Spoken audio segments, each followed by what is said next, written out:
On the surface, our world looks familiar, but strangeness is all around us.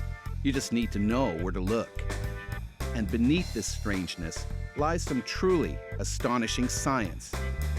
Come with us as we travel the world to bring you the odd, the bizarre, and the downright peculiar. This time, it's the world's strangest places, where a lake can swallow trees and boats. Look at this over here, look! It was unbelievable what was unfolding right before our eyes.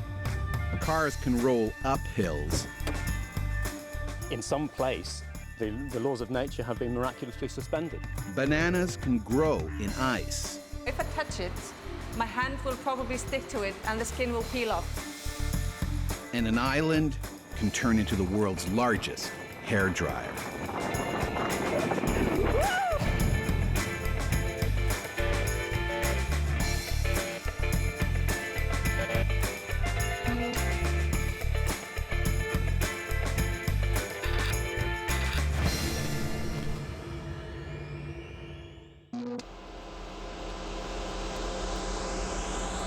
This is Lake Pena. On the surface, it looks perfectly ordinary. But just over 30 years ago, this lake did the impossible. It was unbelievable what was unfolding right before our eyes. Suddenly, this lake, which was just 10 feet deep, began to swallow boats, land, and houses. The swirl was underneath the boat. We were about ready to be swallowed. So just how did this haven of tranquility turn into America's most destructive lake? Mike Richard has lived by the lake for over 40 years. On November the 20th, 1980, at 5:45 in the morning, my sister Vicky was awakened by trembling in the ground.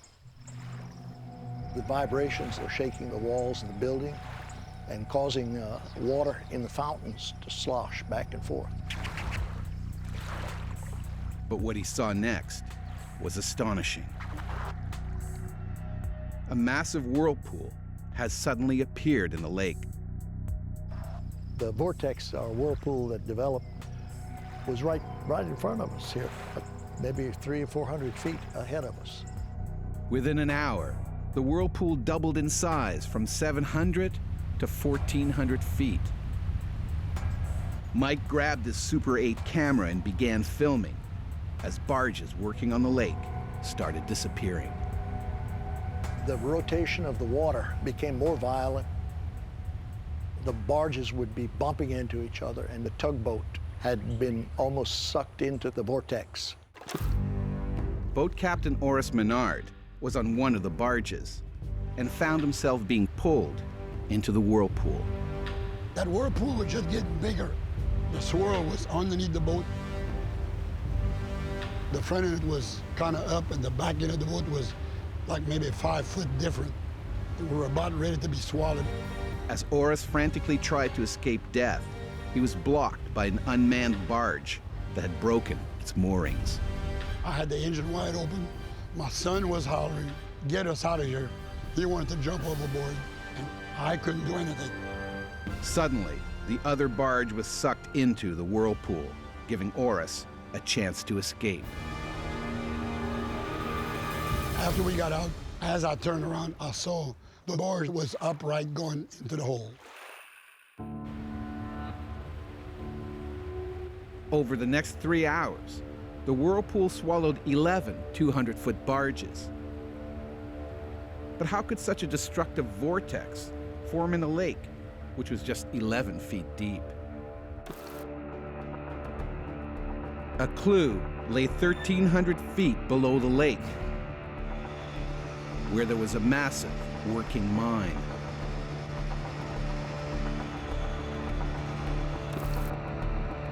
Mike Arcano used to work there. He'd just started his shift when suddenly water began pouring in.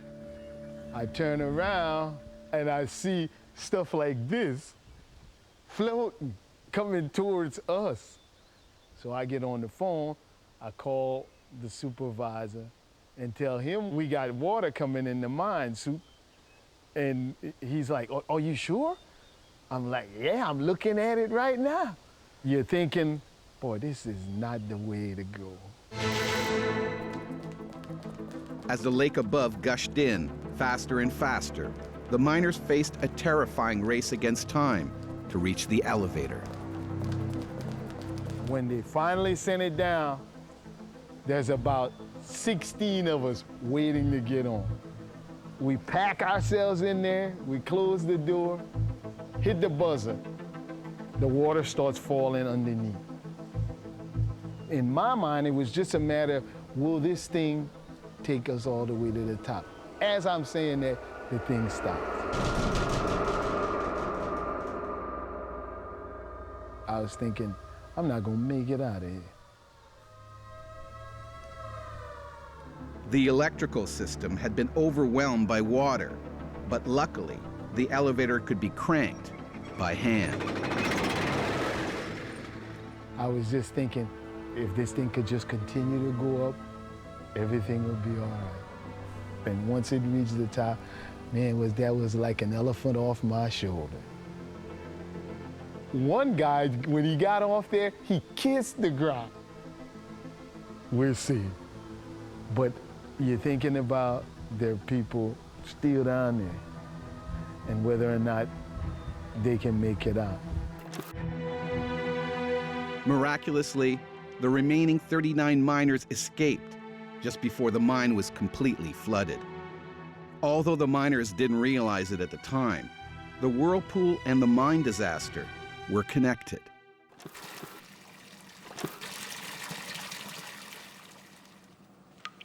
A whirlpool is formed when a hole opens beneath a body of water. As the water is pulled down through the hole, it starts to spin, creating a funnel. Just like when you pulled a plug out of a bath.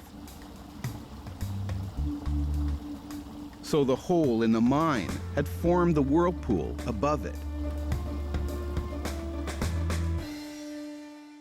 It turns out that the hole was made by an oil rig on the lake that had accidentally drilled through the mine's roof, effectively pulling a plug on Lake Pena. The well was located approximately 400 feet closer to the mine than it was supposed to be. But the drilling error didn't fully explain what was happening. Because the thing is, you need a big hole to make a powerful whirlpool. And the hole accidentally drilled into the mine was only 14 inches wide. The whirlpool should have been tiny, but this one was so powerful that even when most of the water had drained into the mine, it carried on sucking. As we watched, the crater just got bigger and bigger and bigger. Look at the land going down. Soil was peeling off and falling in great chunks. Trees were being sucked into the crater. Look at this over here, look. Wow, look.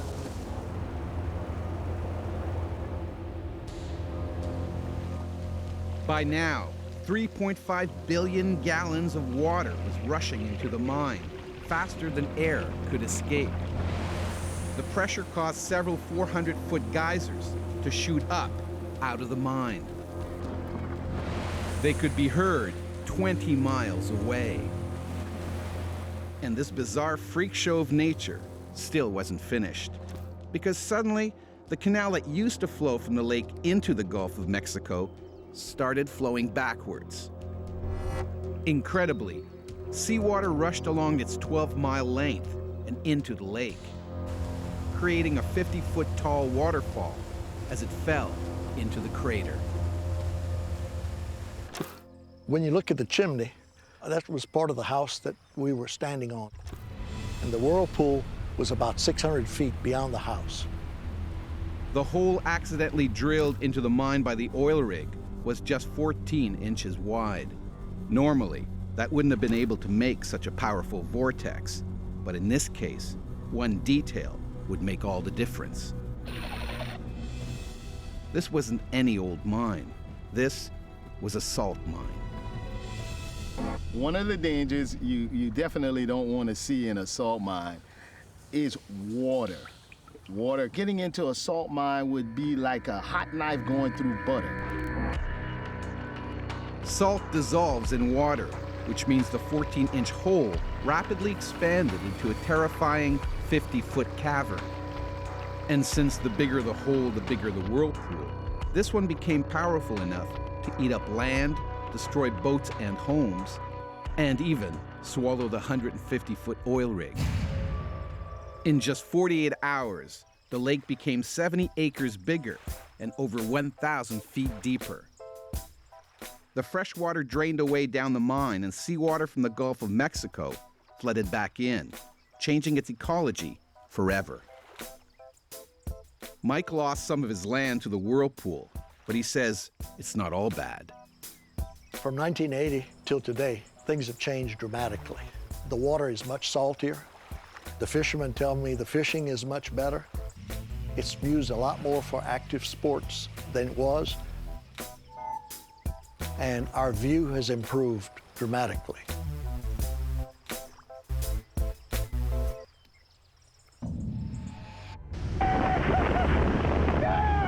An island where tourists and epic winds result in this. There's particles flying all around, and there was pieces of rock that were embedded in my leg. But then again, I'm probably going to do it again today.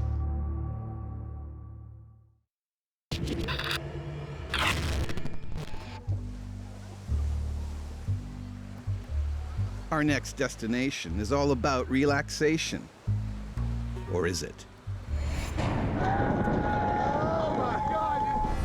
Welcome to the Caribbean island of Saint Martin. Every year, thousands of stressed people come here to chill out. This side of the island where we're staying, the beaches are wonderful. We're here on our honeymoon. We wanted to find a nice place. We love the sun, we love the tropics. The water here is just beautiful. It looks lovely, but there's a catch.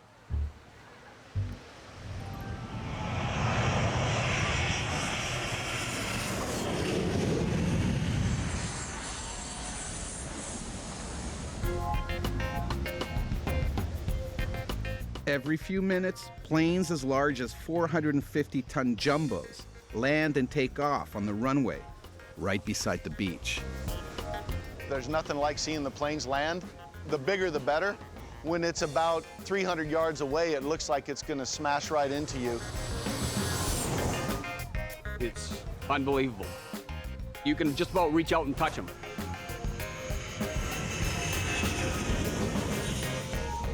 It's such a hot spot for plane spotters that there's even an arrivals board at the bar.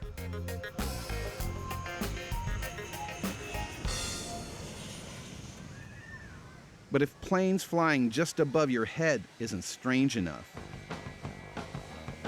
look at this.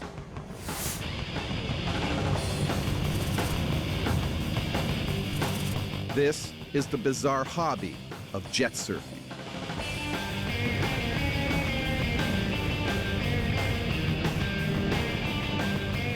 These adrenaline junkies are riding the waves of hot, turbulent air streaming out of the back of the plane at speeds of up to 249 miles an hour. With it being a short runway, they have to rev their engines so they can take off rather quickly. Here we go.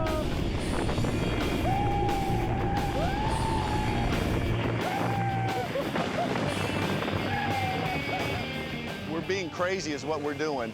By grabbing on the fence, that's the only way you can withstand it.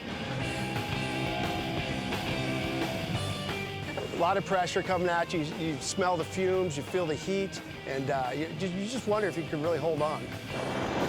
Oh my God. Oh my God.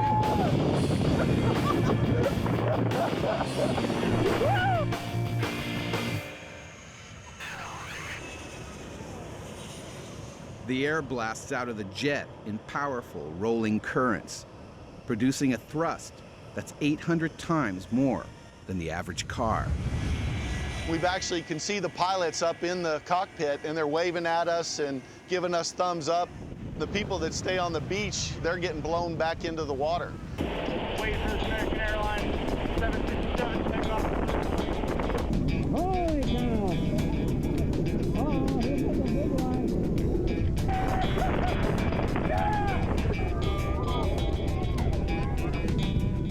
these loonies, standing less than 100 feet away, it's a massive adrenaline rush, but it's also highly dangerous. There's particles flying all around, and there was pieces of rock that were embedded in my leg. I thought it'd be fun, but the whole time it was happening, I was scared to death. Last month, we had an accident of a tourist. She tried to hold on, and she let go slightly, and she kind of hit her head.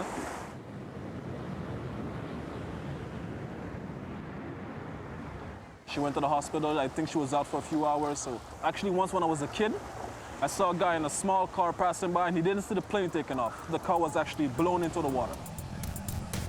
Despite the obvious dangers, there's no shortage of people willing to give it a try. Something to tell our kids. That's right. Not to do.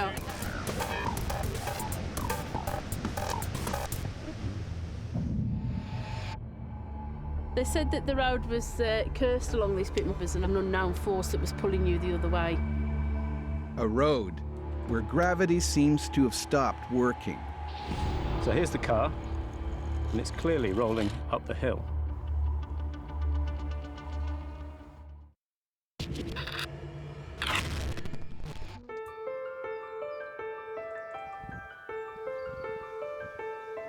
It might at first look normal, but something very odd is happening on this Scottish road. These cyclists are having to pedal hard to go down a hill. And this cyclist is coasting up the hill. And look at this car. The driver stops, puts the car into neutral, and it starts to roll up the hill.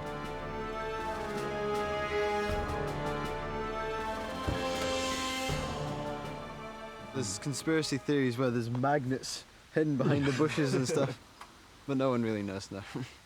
They said that the road was cursed along these pit. My papa used to tell me that it was an old witch tale, that an unknown force that was pulling you the other way.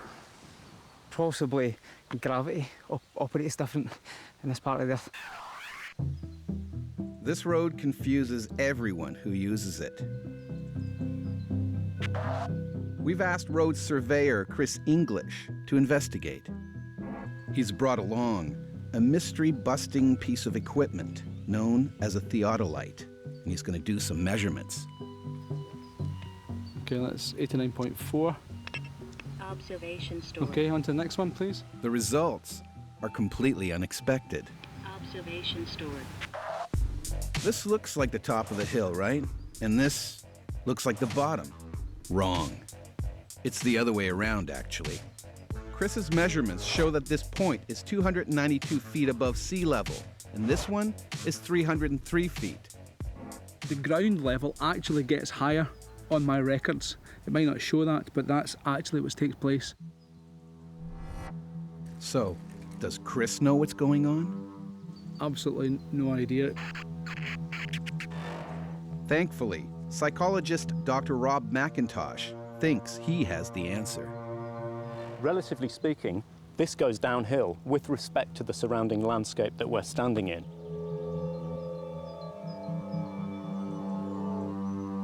But if we could get a wide enough perspective on this, we'd see that we're standing within a tilted landmass. The whole landscape tilts this way, and the road tilts in the same direction, but by a smaller amount. So the relative slope appears to go this way. So we're not going insane. It's just one giant optical illusion. The landscape is playing tricks on us. So here's the car, and it's clearly rolling up the hill with respect to the surrounding frame, but not with respect to true gravity. These optical illusions fool us because we rely too much on our eyes and don't listen to our other senses. Within our inner ear, we've got balance organs, the vestibular system, that allow us to maintain posture and balance, and they tell us about the true direction of gravity all the time. But we're so visually dominated that that correct information is being overruled by the misleading visual impression of a slope in the opposite direction. Not convinced? Let's step inside. This is a room created by the American scientist Adelbert Ames in 1934. And it proves that your eyes can trick your brain. If I'm standing towards the right-hand corner of the room, I appear to be very large. But when I move to the opposite corner of the room, I appear to shrink to about half that size. Of course, I'm not really shrinking and growing. What's actually happening is that when I'm standing in this corner, I'm approximately twice as far away from your eye as I am in that corner. But because your brain believes I'm at the same distance, the only reasonable interpretation is that I must have got smaller. Our brains have been fooled into thinking this room is square, but in reality, it's not. So these apparently square checkerboard tiles are in fact all kind of diamond-shaped lozenges. They get progressively larger as we go towards the bottom corner of the room. And as we move towards the opposite corner, they get smaller. The brain is designed to deliver quick, efficient answers that are usually correct in most natural situations. And it does that by making assumptions, assuming the most likely interpretation in any given situation. But when the most likely thing is not true, that's when we get mistakes. As at the electric bray, where the whole landscape was unexpectedly tilted, or in this room that has been very cleverly designed to mess with our sense of perspective.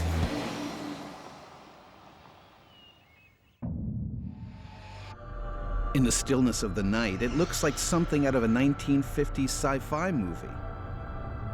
In fact, this place is home to one of the strangest engineering feats you were ever likely to see.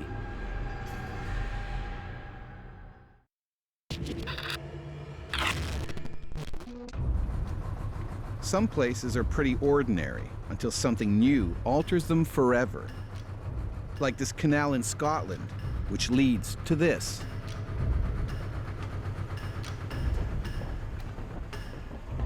It isn't a giant clock, but it does save time.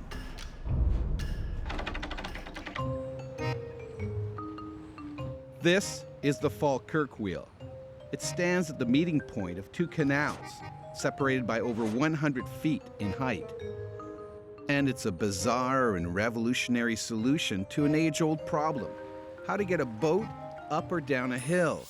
Before it was built, there was a series of tedious locks. Tony Kettle was the wheel's lead architect. So 10 locks.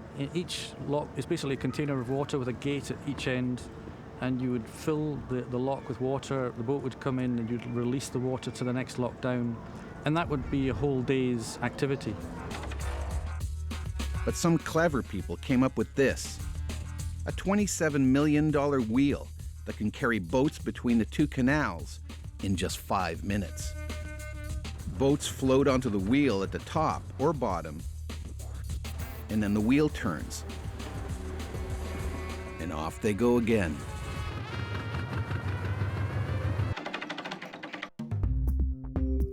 You would expect that moving 600 tons of boat and water would consume a lot of power. But what's so amazing is that it does it all with the electricity needed to boil just 8 kettles. It achieves this because each side of the wheel always weighs 300 tons, whatever it's carrying.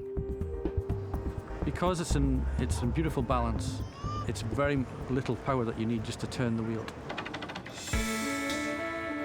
This brilliant balancing act exploits a principle first discovered years ago by a Greek guy in a bath. Archimedes' principle of displacement means that the mass of the boat will displace the exact same weight of water, so that the final combination of boat plus water always weighs the same, however big or small the boats are. And what's even more incredible is that this wheel manages to move a boat and all the water through 180 degrees without spilling a drop, thanks to some clever cogs. You need to make sure that the loads don't turn as the wheel turns. If that happened, the water would slosh about and everybody would fall out into the basin below. But what we do is we use 5 cogs on the beam, and the central cog and the outside cogs remain static, But then as it turns, the two other cogs rotate, and you see the caissons remain horizontal. Incredibly, Tony came up with this solution while playing with his daughter. A very simple idea, but something that had a lot of engineers scratching their heads as to how to find a solution. The Falkirk Wheel has not only made this one of Scotland's strangest places, it's made it one of the busiest. Now, thousands of boats use these canals every year, and traveling downhill is no longer a slow, painful process, but a highlight of the trip.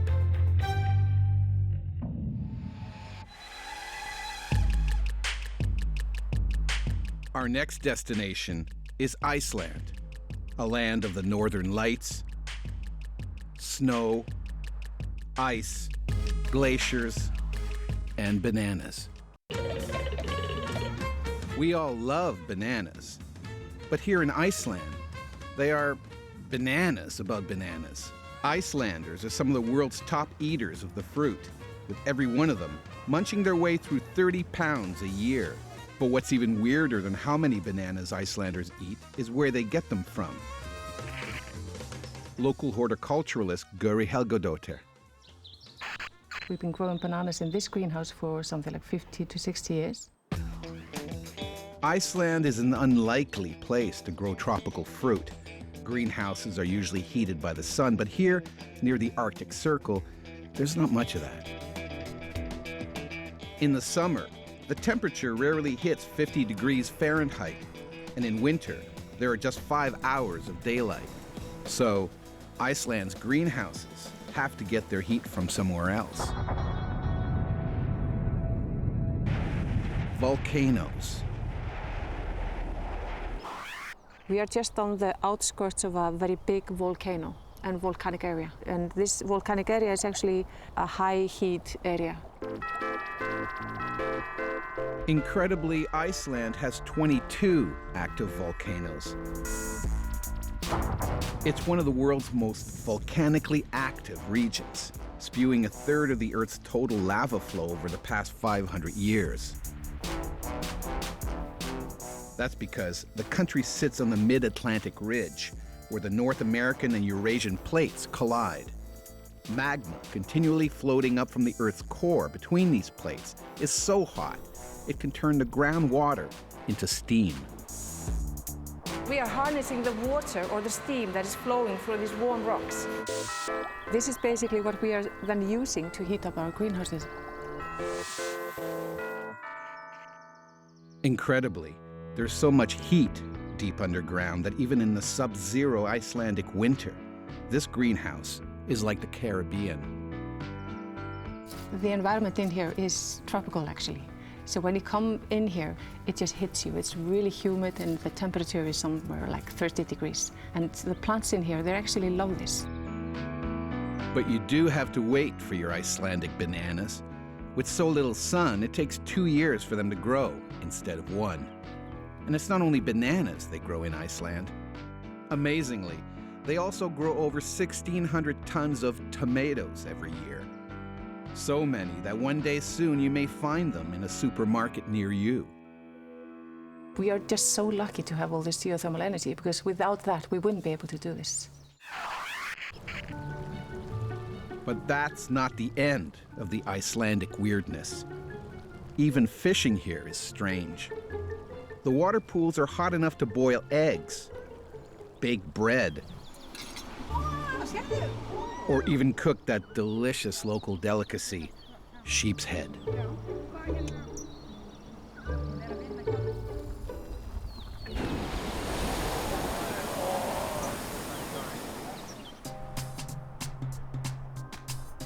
There's so much underground hot water in Iceland that they use it to warm almost all their homes and generate 25% of their electricity.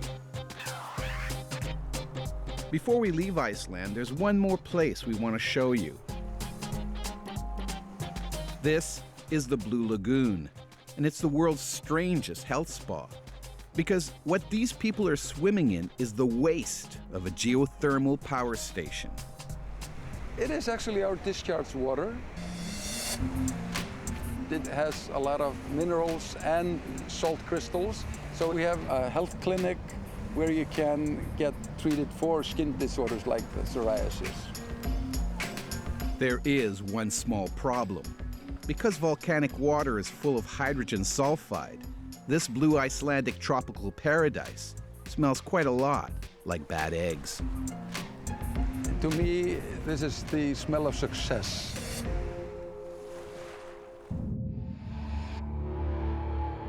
A tower in Spain that can burn you alive.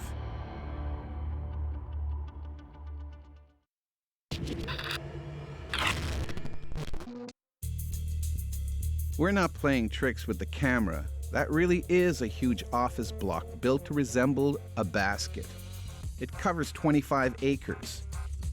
The basket handles alone weigh almost 150 tons and can be heated during cold weather to prevent ice damage. It's the headquarters of the Longaberger Basket Company and is a replica of one of their most popular products. It was company founder Dave Longaberger's idea to build it. What a basket case.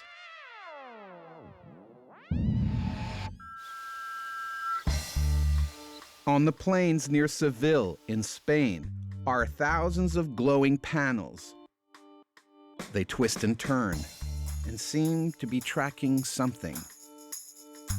And this bizarre tower, 40 stories high, appears to have death rays shooting out of it. Engineer Hannah Cassard oversees this place. Hold on to your hat.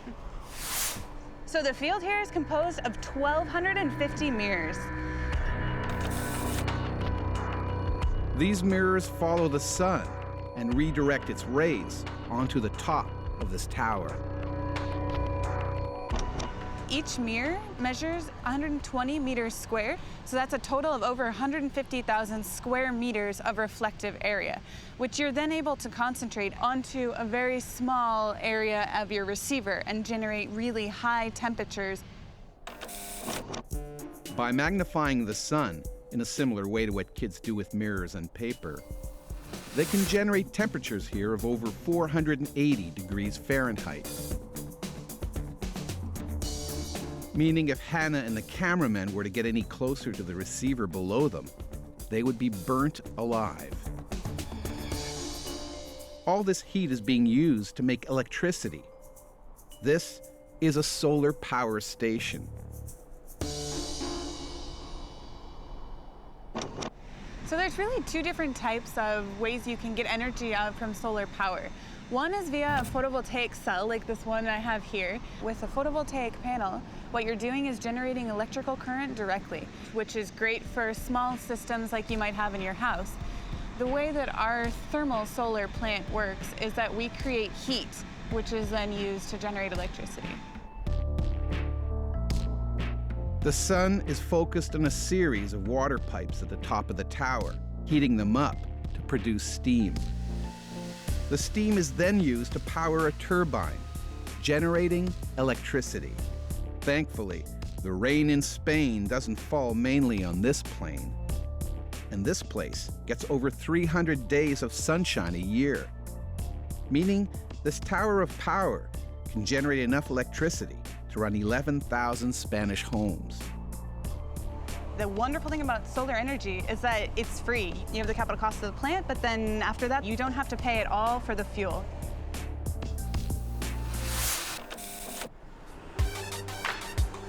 But there are a few drawbacks to this place. It needs a lot of sun, so it doesn't work at night, and cloudy days can reduce efficiency, as can dust on the mirrors. So that's a lot of mirrors to clean, and a lot of bad luck if they smash any. Viganella is a small, picturesque village in the Italian Alps. How lovely, you might think. But no, Viganella is one of the gloomiest places in the world. It's at the bottom of a deep valley, surrounded by high mountains on all sides. Meaning in winter, it gets no direct sun. So for 3 months, locals live entirely in the shade. Rather than moan about it, they've built a giant mirror that reflects the sun down into the village, bouncing a big ray of sunshine into everyone's lives.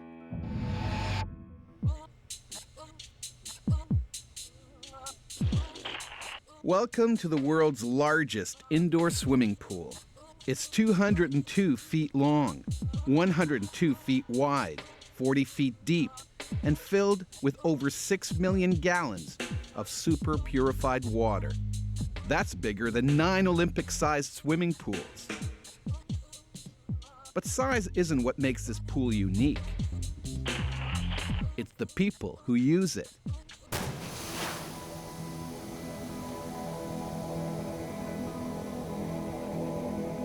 This is the last place you'd expect to see a spaceman. This pool is the closest place on Earth to experiencing outer space. British astronaut Michael Foale has spent many hours splashing around in here. The pool is key to carrying out spacewalks. It allows you to float in the middle of the water as if you were weightless. Swimming in here is very different from other pools. Every time an astronaut goes in the water in this facility, we have 4 divers with that astronaut. We have 1 camera diver that will follow the astronaut everywhere he goes in the pool. We have a utility diver that primarily will get things set up in front of the astronaut or maybe pick up behind the astronaut. And then we have 2 safety divers, and those 2 safety divers are vital. We don't allow the astronauts to swim here while they're in the suits. There's no swimming in space. So we actually have the safety divers actually fly them from mock-up to mock-up. The astronauts are not allowed to swim in this swimming pool because, unlike in space, they still experience gravity. Even though I'm floating and things don't drop, I still don't really want to be heads down because it makes me heads down in a suit and all the blood goes this way. However, in space, there's one harder thing than here, and that is the viscosity of the water, of course, is not there in space. And so things move much more easily and float away from you more quickly. When you enter the water, the strangest thing is looking through the helmet, and it makes kind of a fishbowl effect, and it makes the world kind of close in. But you get used to that after about 5 minutes. And this pool holds one more surprise. There's something amazing lurking at the bottom.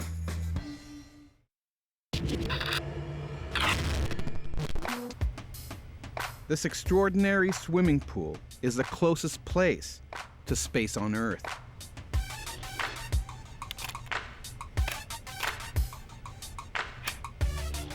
The pool allows astronauts to practice wearing their spacesuits in conditions that mimic weightlessness. Safety divers, release shoulder straps and backpack from donning stand. EV1 copy. Let me know when you're on the bottom. Each suit costs $12 million. It's the most advanced piece of clothing ever made. It's got 6 hours of oxygen, air conditioning, a drink dispenser, a camera, a radio, a light, fancy sunglasses, and it removes all waste. The suit has to cope with temperatures in space that can reach over 250 degrees Fahrenheit in the sun to minus 230 degrees Fahrenheit in the shade. Because space is an almost complete vacuum, the suit is pressurized to prevent an astronaut's fluids boiling and turning to vapor. This all adds up to a bulky bit of kit. You got to work with the suit. You don't want to fight the suit. And that's one of the main reasons we have the astronauts come here to this facility and actually get in the suit and go in the water. They learn real quick that if you fight the suit, you're going to lose. At the bottom of this amazing pool is a life-size replica of part of the International Space Station. 200 miles up in space, the International Space Station is a giant laboratory and home to 6 astronauts from all over the world. It's been orbiting the Earth for more than a decade. The space station is really like a house, and with any house, there's maintenance that needs to be done. But we can't assemble the entire station here in the pool because the facility's just not big enough. So we have it broken up into different sections, and we put together all of the maintenance tasks and all of the assembly tasks and make sure that the station stays up and running. Repairs are made on spacewalks. The space station is moving at 5 miles a second. Working outside on it is one of the most dangerous jobs in the universe. Astronaut Michael Foale is preparing for a mission to the station. You can basically practice moving along sideways, up and down, handrails. It's like mountaineering maybe a bit. Tethering so that you don't fall off. You don't want to fall off the space station because you'll disappear forever. Michael isn't just practicing how to hold on. This pool also allows him to hone his space handyman skills. These are tasks where we're replacing a major part of the station's systems. For example, the heat exchanger that cools the lab. That's what we were doing today.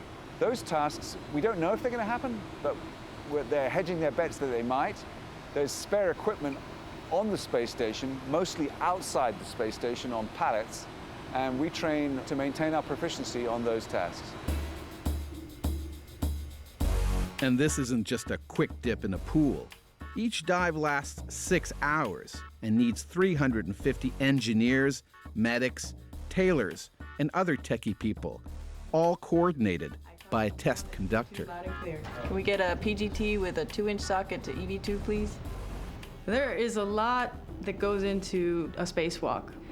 For example, if you're working on your car and you forget a tool, it's really easy to just walk back to the tool bench or run out to the store and pick up a new tool and then carry on with your business. But in space, if you've forgotten a tool that you need, you're out of luck. So it's important to practice. It's like a dance performance. Everything's got to be perfectly choreographed and rehearsed.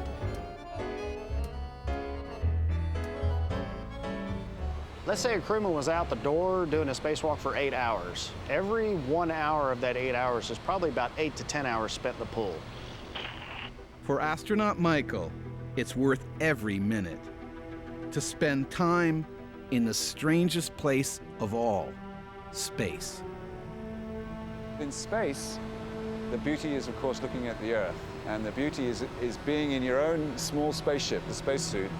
If you want to enjoy the view, looking down at Africa going by below you or Australia, then you have to go through hundreds of hours in a spacesuit in this pool.